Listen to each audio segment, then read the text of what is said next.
11 सितंबर 2023 वार सोमवार को भाद्रपद कृष्ण पक्ष की द्वादशी है।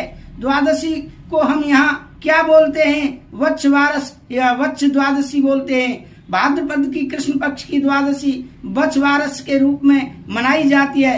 इस दिन स्त्रियां मूंग, मोठ और बाजरा अंकुरित करके मध्याह्न के समय बछड़े को खिलाती हैं। व्रती भी इस दिन उपरोक्त अन्न का भी सेवन करता है। इस दिन गाय का दूध, दही का सेवन वर्जित है। सर्वत्र भैंस का दूध ही प्रयोग किया जाता है।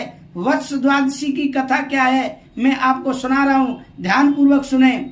श्री कृष्ण भाद्रपद कृष्ण पक्ष की द्वादशी को पहली बार जंगल में गोए बछड़े चराने हेतु गए।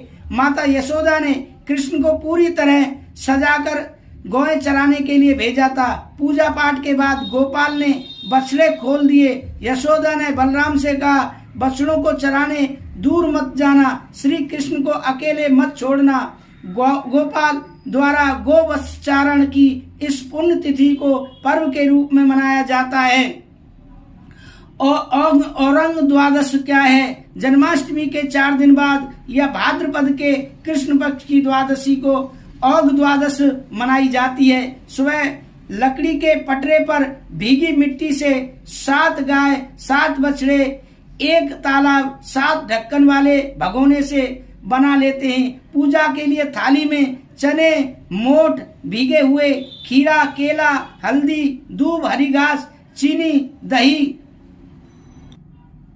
खुले पैसे, चांदी का सिक्का रख लेते हैं। 1 लोटा कच्चा दूध मिला पानी भरकर रख लेते हैं। अपने माथे पर भी हल्दी से टिक्की कर लेते हैं। फिर कहानी कहते सुनते समय हाथ में चने मोठ लेकर छीलते रहते हैं और कहानी खत्म होने पर 7 भगोने जैसी कुल्लियों में भरकर थोड़े से तालाब पर भी चढ़ा देते हैं। 7 खीरा, केला, चीनी, पैसा भी चढ़ा देते हैं। फिर एक परात पटरे के नीचे रखकर पटरे पर तालाब में 7 बार लोटे से दूध मिला जल सब जनी बारी बारी से चढ़ाती रहती हैं। गाय बछड़ों को हल्दी से टीका भी करती हैं। सास, बहू या देवरानी, जिठानी मिलकर फिर परात वाला जल, चांदी का सिक्का व धूप हाथ में लेकर पटरे पर चढ़ाती हैं। इसके बाद पटरे को धूप में रखकर और सूखने पर मिट्टी जमुना जी में डलवा देती हैं। बाद में पटरे का सामान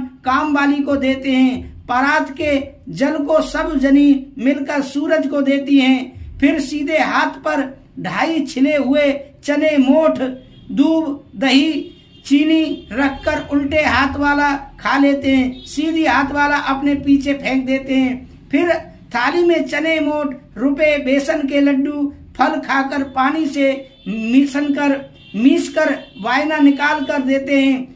और औघ द्वादश के दिन स्त्रियां पूरा दिन गाय का दूध, चावल, गेहूं नहीं खाती हैं। बेसन व मूंग की दाल की पकौड़ी, पूड़े कुछ भी बनाकर खाती हैं। इस दिन व्रत नहीं होता है।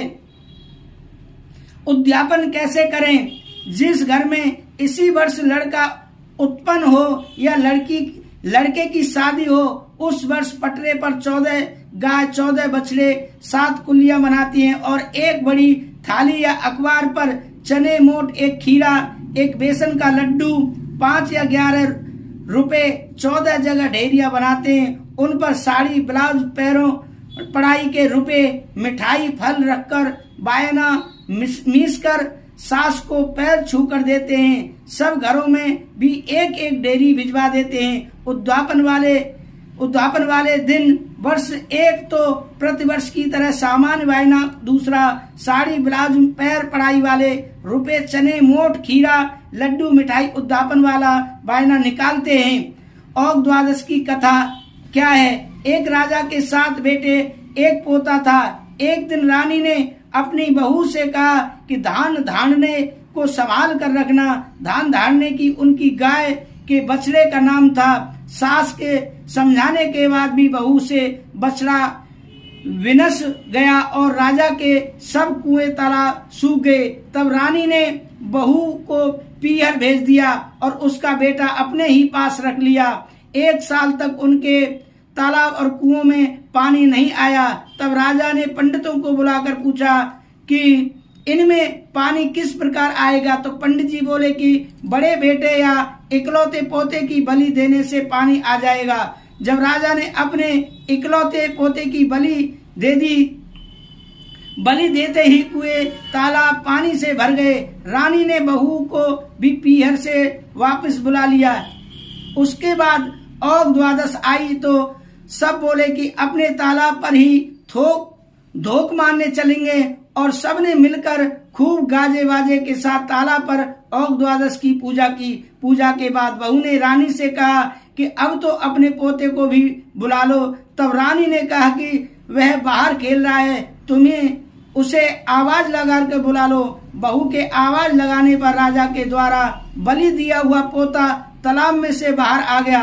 तालाब से बाहर आते ही देखकर सास बहू एक दूसरे को देखने लगी और बहू के बाहर खेलने वाली बात पूछने पर सास ने बलि वाली सारी बात बताकर बहू से कहा कि यह तेरे ही भाग्य का है और द्वादश माता ने सत्य रखकर तेरा बेटा वापस दे दिया है।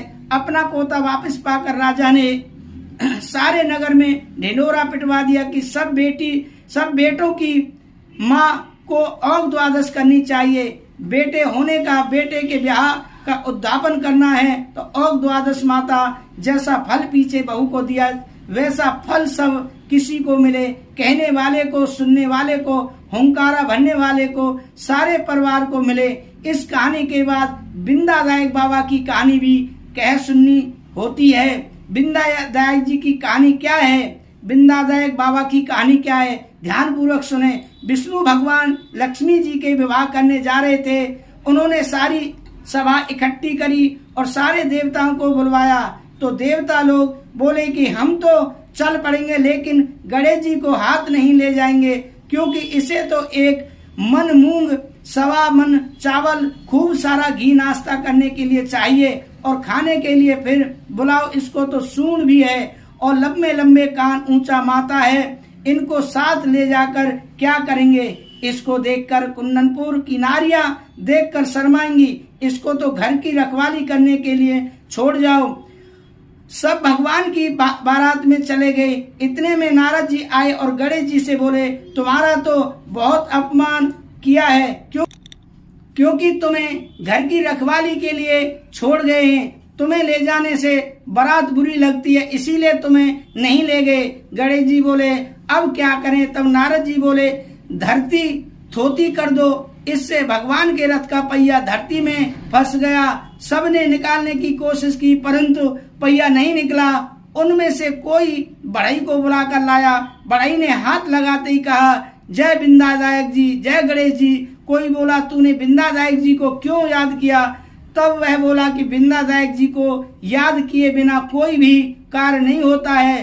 तब कोई बोला कि हम तो बिंदादायक जी को घर छोड़ आए, कार्य नहीं होता। तब कोई बोला कि हम बिंदादायक जी को घर छोड़ आए। बाद में सब बिंदादायक जी को बुलाने गए। तब वह बोले कि मैं तो नहीं चलूं। पहले तो गणेश जी की रिद्धि पाई, बाद में विष्णु जी ने लक्ष्मी जी से विवाह किया और घर आ गए। हे बिंदादायक जी महाराज, जैसा भगवान के कार्य सिद्ध किए वैसा कहने सुनने वालों को भी कार्य सिद्ध करना। अब आगे कुशोत्पाटनी अमावस्या आएगी, उसकी कहानी हम अगले एपिसोड में सुनाएंगे। हरताल का तीज की भी कहानी सुनाएंगे, हरताल का व्रत की कथा भी सुनाएंगे, गणेश चतुर्थी की भी कथा सुनाएंगे। आप हमारे साथ YouTube चैनल पर बने रहें और हमारे चैनल को सब्सक्राइब जरूर करें, जिससे आपको आने वाला नोटिफिकेशन भी प्राप्त होता रहे। राधे राधे, जय श्री राधे, जय श्री कृष्ण।